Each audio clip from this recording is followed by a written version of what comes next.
আমাদের একজন অন্য ধর্মাবলম্বী ভাই তিনি একটি প্রশ্ন পাঠিয়েছেন। তার প্রশ্নটাই আমার হাতে সবার আগে আছে, উপরে আছে। আমি সেই প্রশ্নটির উত্তর দিয়ে শুরু করছি। তিনি লিখেছেন, আমি জন্মসূত্রে একজন হিন্দু। পৃথিবীতে অনেক ধর্মগ্রন্থ বিদ্যমান এবং প্রতিটা ধর্মগ্রন্থই তার অনুসারীদের কাছে সত্য এবং তাদের কাছে এর সত্যতা প্রমাণ করার জন্য যথেষ্ট যুক্তিও রয়েছে। আমার প্রশ্ন হলো, আমি যদি কোনো একটা ধর্মগ্রন্থকে সঠিক বলে মেনে নিতে চাই, সেটা কিভাবে সম্ভব, কিভাবে হবে? আমি কিভাবে বুঝবো যে এটাই সঠিক, বাকিগুলো ভুল?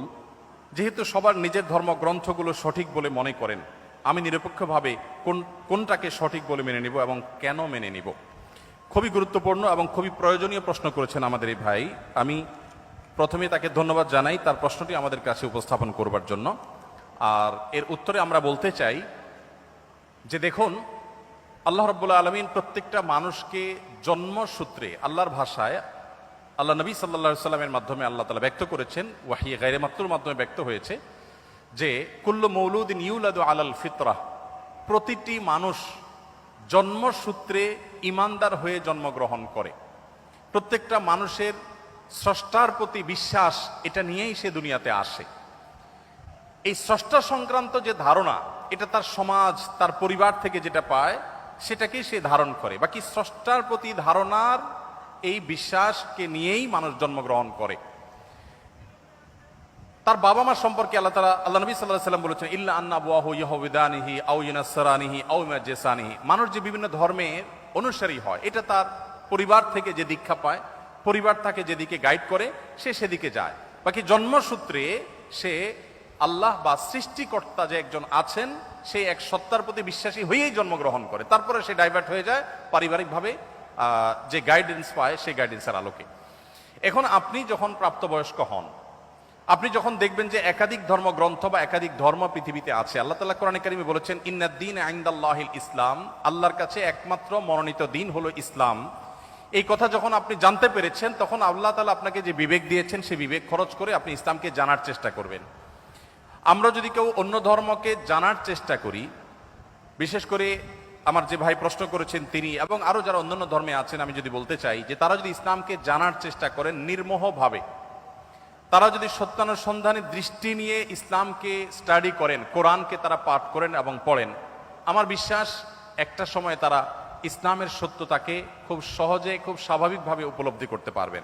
যেহেতু তিনি একজন সৃষ্টিকর্তায় বিশ্বাস করেন, অতএব সৃষ্টিকর্তার কাছে তার আকুতি থাকা উচিত, প্রার্থনা থাকা উচিত, হে মহান সৃষ্টিকর্তা, আপনি আমাকে গাইড করেন। এবং নিজের বিবেক, বুদ্ধি সবগুলোকে উন্মুক্তভাবে তিনি ব্যবহার করে তিনি কোরআনকে, আল্লাহর দ্বীনকে তিনি বোঝার চেষ্টা করা দরকার। এটা যে কোনো ধরনের মানুষের জন্যই প্রযোজ্য, যে আপনি পারিবারিকভাবে যে দ্বীন পেয়েছেন সেই দ্বীনকে আপনি রপ্ত করেন, বুঝেন। অন্য ধর্মাবলম্বী ভাই যারা আছেন তাদেরকে আমরা বলবো যে কোরআন আপনারা নির্মোহভাবে একটু পড়ার চেষ্টা করুন। ফ্রান্সের একজন পলিটিশিয়ান, তিনি একসময় ইসলামের প্রতি অনেক বেশি বিদ্বেষ লালন করতেন। 2009, 10, 11 এই সময়টাতে আমি সোশ্যাল মিডিয়াতে আমার ফেসবুক আইডিতে তার ছবি, নাম দিয়ে অনেক লেখালেখি করেছি তার ইসলাম বিদ্বেষের কারণে, মুসলমানদের প্রতি বিদ্বেষের কারণে। বেশ কিছুদিন পর, বোধহয় গত কিছুদিন আগে, এক ভদ্রলোক আমাকে দেখালেন ইউটিউবে তার একটা ভিডিও। আমি দেখে তো অবাক হলাম যে এই ভদ্রলোক একজন পলিটিশিয়ান ছিলেন, পাওয়ারফুল পলিটিশিয়ান ছিলেন। তিনি কোরআন এবং নবী করিম সাল্লাল্লাহু আলাইহি সাল্লামের সিরাত, এটাকে অধ্যয়ন করে উনি অধ্যয়ন করেছেন হলো মুসলমানদের দোষ ধরার জন্য, কিন্তু অধ্যয়ন করে তিনি একটা পর্যায়ে ইসলাম গ্রহণ করেছেন।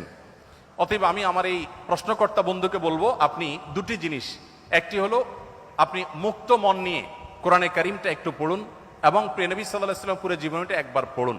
আপনি এটা পড়ার পর, মুক্ত মনে পড়ার পর, আপনার বিবেক আপনাকে গাইড করবে যে মুহাম্মদ সাল্লাল্লাহু আলাইহি ওয়াসাল্লামের যে দ্বীন আল্লাহর পক্ষ থেকে তিনি আমাদের সামনে উপস্থাপন করেছেন, এটা আল্লাহর পক্ষ থেকে আনিত ধর্ম এবং একমাত্র সত্য ধর্ম। এবং ইন্নাদ-দীন ইনদাল্লাহিল ইসলাম, এই আয়াতের মর্ম আপনি উপলব্ধি করতে পারবেন যদি কোরআনটা আপনি নির্মোহভাবে পড়েন এবং নবী সাল্লাল্লাহু আলাইহি ওয়াসাল্লামের সিরাতটা আপনি পাঠ করেন। আল্লাহ তাআলা আমাদের সবাইকে হেদায়েতের পথে পরিচালিত হওয়ার তৌফিক দান করুন।